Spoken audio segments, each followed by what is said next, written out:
विषयों में फंस जाता है अथवा मृत्यु के समान अज्ञान में लीन हो जाता है। हे उद्धव जी, जब द्वैत नाम की कोई वस्तु ही नहीं है तब उसमें अमुक वस्तु भली है और अमुक बुरी है अथवा इतनी भली और इतनी बुरी, यह प्रश्न ही नहीं उठता। विश्व की सभी वस्तुएं वाणी से कही जा सकती हैं अथवा मन से सोची जा सकती हैं, इसलिए दृश्य एवं अनित्य होने के कारण उनका मिथ्यत्व तो स्पष्ट ही है।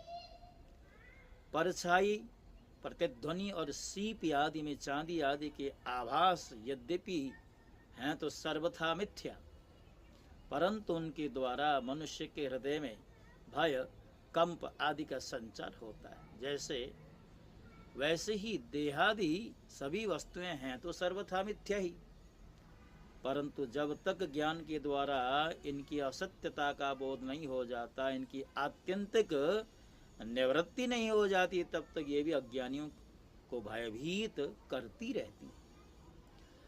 उद्धव जी, जो कुछ प्रत्यक्ष या परोक्ष वस्तु है वह आत्मा ही है, वही सर्वशक्तिमान भी है। जो कुछ विश्व सृष्टि प्रतीत हो रही है इसका वह निमित्त कारण तो है ही, उपादान कारण भी है। अर्थात वही विश्व बनता है और वही बनाता भी है, वही रक्षक है और रक्षित भी वही है। सर्वात्मा भगवान ही इसका संहार करते हैं और इसका संहार होता है, वह भी वे ही हैं। अवश्य ही व्यवहार दृष्टि से देखने पर आत्मा इस विश्व से भिन्न है, परंतु आत्म दृष्टि से उसके अतिरिक्त कोई और वस्तु है ही नहीं। इसके अतिरिक्त जो कुछ प्रतीत हो रहा है उसका किसी भी प्रकार निर्वचन नहीं किया जा सकता और अनर्वचनीय तो केवल आत्म स्वरूप ही है। इसलिए आत्मा में सृष्टि, स्थिति, संहार अथवा अध्यात्म, अधिदेव और अधिभूत ये तीन प्रकार की प्रतीतियां सर्वथा निर्मूल ही है। न होने पर भी यों ही प्रतीत हो रही यह सत्व, रज और तम के कारण प्रतीत होने वाली दृष्टा, दर्शन, दृश्य आदि की त्रिविधता माया का खेल है।